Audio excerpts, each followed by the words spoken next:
We gather at a time when Israeli aggression and the 14-month-long brutal genocide against the Palestinian people continued unabated in the occupied Gaza Strip and the West Bank.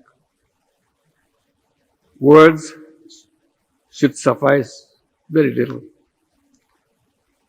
To say the least, we are in utter dismay at Israel's blatant disregard to long-held international norms, laws, and conventions.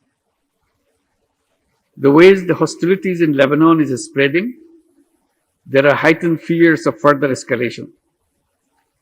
This can lend to dire and long-term consequences for peace and stability across the region, impacting global society and polity, not just economy.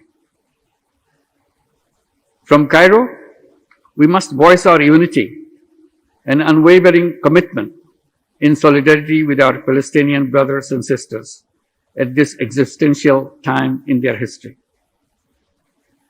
Excellencies, throughout our history, Bangladesh has stood firmly in support of the Palestinian cause. We consistently condemn the illegal occupation and the violent repression carried out by Israel.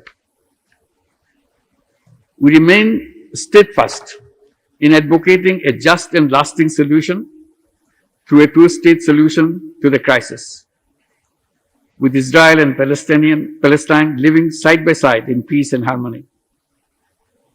Palestine has to emerge as a fully independent and viable state based on the pre-1967 borders with East Jerusalem as its capital. This is what we always articulated in detail before the International Court of Justice. And this February, as the court finally called Israel's occupation illegal in its advisory opinion. Both this year's advisory opinion as well as the one in 2004 on the wall provide important legal basis in our collective pronouncements. Bangladeshis are profoundly concerned over the current state of affairs. Palestinians are not expendable people that you cannot get rid of them. Every Palestinian life matters to the whole world. It is not an issue that merely concerns the Muslims, rather a universal cause where human dignity is tested. It is about universal pledge to protect the vulnerable. It is indeed our moral duty to stand by them resolutely. There are around 6 million Bangladeshi migrant workers and expatriate professionals across the region, including in Lebanon, who have been making significant contribution to the development of the countries across the Middle East. Their safety and security are also at risk. We call upon all actors and stakeholders, indeed beyond the region, to take decisive and collective actions to end the brutalities unleashed by the Israeli forces.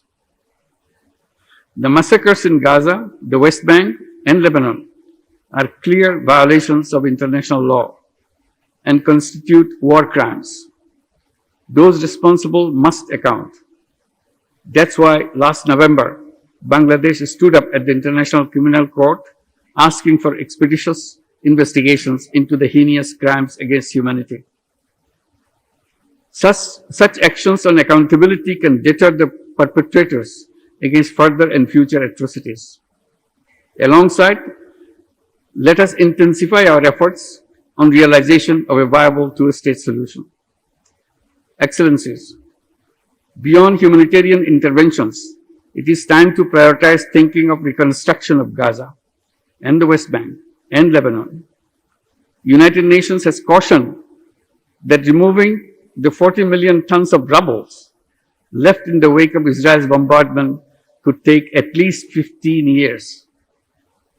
We understand that this rubble may contain over 10,000 bodies of the deceased. And this is also contaminated with asbestos. Let D8 therefore kickstart a process with an approximate estimation of the cost of reconstruction in Palestine and Lebanon, We can thereon press on formulation of international strategies for resource mobilization. To end, yet again, let me place on record my gratitude to President El-Sisi for this initiative. I thank you.